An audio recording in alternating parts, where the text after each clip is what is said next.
नमो भगवते वासुदेवाय। भक्तजनों, क्या आप जानते हैं कि शास्त्रों में एक ऐसी एकादशी का वर्णन है जिसका पुण्य कुरुक्षेत्र में सूर्य ग्रहण के समय किए गए स्वर्ण दान से भी कहीं अधिक है। एक ऐसा व्रत जो कन्यादान के बराबर फल देता है और जन्म जन्मांतर के पापों को एक ही दिन में भस्म कर सकता है। जय श्री हरि। व्रत कथा आरती में आप सभी का हार्दिक स्वागत है। आज हम बात कर रही हैं वैशाख मास के कृष्ण पक्ष में आने वाली परम कल्याणकारी वरुथिनी एकादशी की।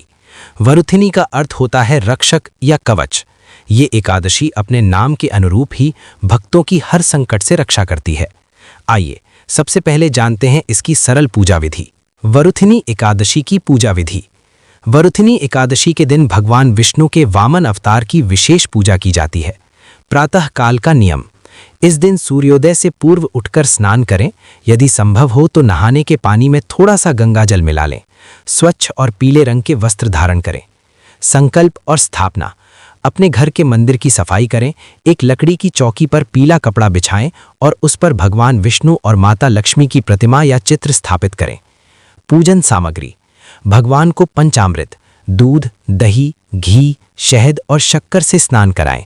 इसके बाद उन्हें पीले फूल, चंदन, रोली और अक्षत अर्पित करें। तुलसी दल का महत्व। भगवान विष्णु की कोई भी पूजा तुलसी के बिना अधूरी है, इसलिए नैवेद्य और चरणामृत में तुलसी दल अवश्य डालें। दीपदान और जागरण। घी का दीपक जलाकर भगवान विष्णु के मंत्र ओम नमो भगवते वासुदेवाय का जाप करें। इस दिन रात्रि जागरण का विशेष महत्व है। वरुथिनी एकादशी का महत्व। भगवान श्री कृष्ण ने स्वयं धर्मराज युधिष्ठिर को इस एकादशी का महत्व बताते हुए कहा था कि जो फल 10,000 वर्षों की तपस्या से मिलता है, वही फल मात्र वरुथिनी एकादशी का व्रत रखने से प्राप्त हो जाता है। ये व्रत सौभाग्य प्रदान करने वाला और अंत में मोक्ष दिलाने वाला है। वरुथिनी एकादशी की महाकथा। भक्तजनों, वरुथिनी एकादशी की कथा कर्मों के गहन रहस्य और भगवान की असीम कृपा का सबसे बड़ा प्रमाण है। सतयुग में नर्मदा नदी के तट पर सूर्यवंश में उत्पन्न मांधाता नाम के एक महान चक्रवर्ती सम्राट राज करते थे। उनका यश तीनों लोकों में फैला हुआ था। वे इतने दानवीर थे कि उनके द्वार से कोई भी याचक कभी खाली हाथ नहीं लौटता था। उनके राज्य में प्रजा अत्यंत सुखी व संपन्न थी। राजा मांधाता ने लंबे समय तक धर्मपूर्वक शासन किया, किंतु जब वृद्धावस्था समीप आई तो उनके मन में वैराग्य उत्पन्न हो गया। अपना संपूर्ण राजपाट और सुख सुविधाएं अपने पुत्रों को सौंपकर वे ईश्वर की प्राप्ति के लिए विंध्याचल के घने और भयंकर जंगलों की ओर प्रस्थान कर गए। विंध्याचल के उस दुर्गम वन में जहां दिन में भी अंधकार रहता था और हिंसक पशु स्वच्छंद विचरण करते थे, राजा मांधाता ने एक पवित्र स्थान चुनकर अपना आसन लगाया।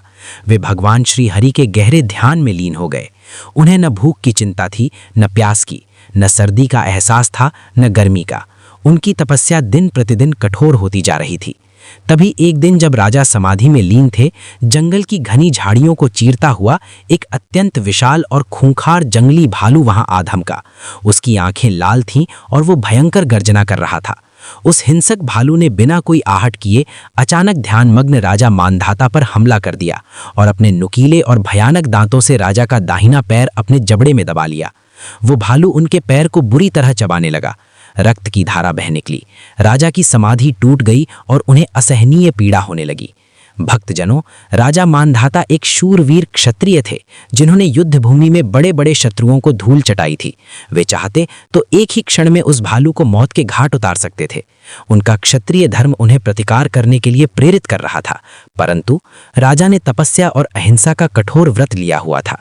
धर्म संकट की उस घड़ी में राजा ने विचार किया कि यदि मैं क्रोधित होकर शस्त्र उठाता हूं तो मेरा संन्यास और तपस्या दोनों खंडित हो जाएंगे। तभी वो खूंखार भालू राजा को घसीटता हुआ जंगल के और गहरे अंधेरे हिस्से की ओर ले जाने लगा। पीड़ा से तड़पते हुए राजा ने प्रतिकार का विचार त्याग दिया। उन्होंने अपनी आंखें बंद कर लीं, अपने प्राणों का मोह छोड़ दिया और जगत के स्वामी शरणागत वत्सल भगवान विष्णु को पुकारने लगे। हे नारायण, हे जगन्नाथ, हे दीनानाथ, मैं आपकी शरण में हूँ। हे प्रभु, इस महासंकट से मेरी रक्षा करें। राजा के नेत्रों से अश्रु बह रहे थे और होठों पर केवल त्राहिमाम त्राहिमाम का स्वर था। अपने अनन्य भक्त की ये आर्त और करुण पुकार वैकुंठ तक पहुंच गई। भक्त की पुकार सुनकर भगवान श्री हरि विष्णु एक क्षण का भी विलंब नहीं किए, गरुड़ पर सवार होकर तुरंत उस घने वन में प्रकट हो गए। भगवान के प्रकट होते ही चारों दिशाएं दिव्य प्रकाश से जगमगा उठीं। भगवान विष्णु ने अपनी उंगली पर धारण किए हुए अत्यंत तेजोमय सुदर्शन चक्र का आह्वान किया। सुदर्शन चक्र तीव्र गति से घूमा और पलक झपकते ही उस खूंखार भालू का मस्तक धड़ से अलग कर दिया। राजा मानधाता के प्राण तो बच गए, लेकिन तब तक वो भालू राजा का एक पैर घुटने तक पूरी तरह खा चुका था। राजा अपने शरीर की ये दुर्दशा, अपनी अपंगता और बहते हुए रक्त को देखकर अत्यंत शोकाकुल हो गए। वे भगवान के चरणों में गिरकर विलाप करने लगे। तब करुणा के सागर भगवान विष्णु ने अत्यंत स्नेह से राजा के सिर पर हाथ रखा और मुस्कुराते हुए कहा, हे वत्सल, तुम इतने ज्ञानी होकर भी क्यों शोक कर रहे हो? प्रकृति का ये नियम है कि हर जीव को अपने पूर्व जन्मों के कर्मों का फल भुगतना ही पड़ता है। तुम्हारा ये पैर इस भालू ने खाया, ये तुम्हारे ही किसी पूर्व जन्म के पाप कर्म का परिणाम था, जो आज इस घटना के साथ कट गया है। अब तुम विलाप त्यागो और मेरी आज्ञा का पालन करो। तुम इस वन से मथुरा नगरी की ओर प्रस्थान करो। वहां जाकर वैशाख मास के कृष्ण पक्ष की वरुथनी एकादशी का पूरी निष्ठा और नियम से व्रत करो। वहां मेरे वराह अवतार की विधि विधान से पूजा करना। ये एकादशी समस्त पापों को भस्म करने वाली है। उस महाव्रत के प्रभाव से तुम्हारा ये पाप पूर्ण रूप से नष्ट हो जाएगा और तुम्हें एक नया दिव्य शरीर प्राप्त होगा। भगवान श्री हरि का ये आश्वासन पाकर राजा मानधाता अत्यंत प्रसन्न हुए। वे अपने एक पैर के सहारे अत्यंत कष्ट सहते हुए दृढ़ संकल्प के साथ मथुरा पहुंचे। वहां पहुंचकर राजा ने भगवान विष्णु के बताए अनुसार पूरी श्रद्धा, निष्ठा और भक्ति भाव से वरुथनी एकादशी का कठोर व्रत किया।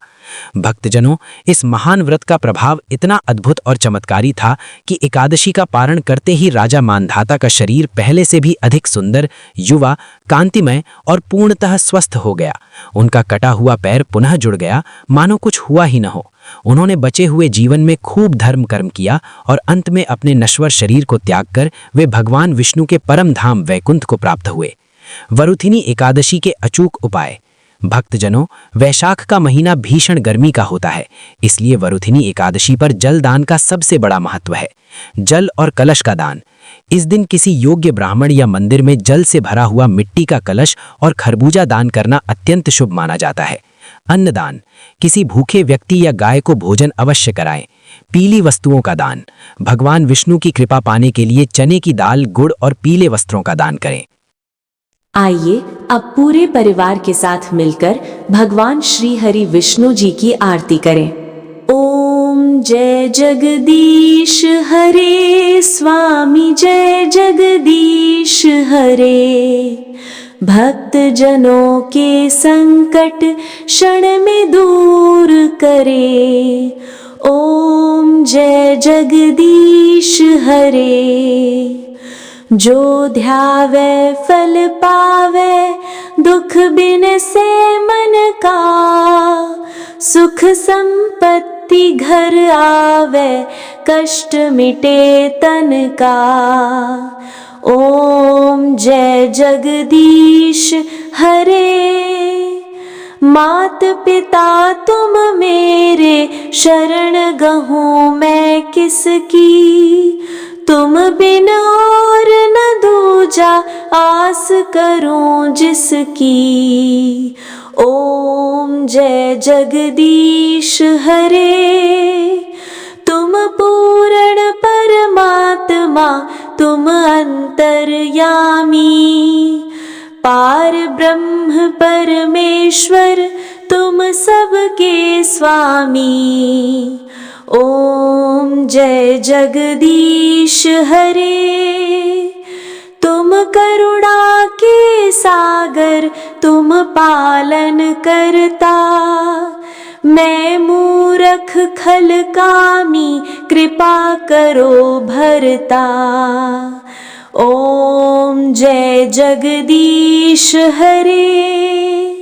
दीन बंधु दुख हरता, तुम ठाकुर मेरे। अपने हाथ उठाओ, द्वार पड़ा तेरे। ओम जय जगदीश हरे। विषय विकार मिटाओ, पाप हरो देवा। श्रद्धा भक्ति बढ़ाओ संतन की सेवा। ओम जय जगदीश हरे। बोलिए श्री हरि विष्णु भगवान की जय। भक्तजनों, आशा करते हैं कि वरुथिनी एकादशी की ये विस्तृत कथा आपके हृदय को आनंदित कर गई होगी। भगवान विष्णु आपकी सभी मनोकामनाएं पूर्ण करें। ऐसी ही और भी धार्मिक कथाओं और पूजा विधियों के लिए आपके अपने चैनल व्रत कथा आरती को सब्सक्राइब करना न भूलें। वीडियो को लाइक और शेयर जरूर करें।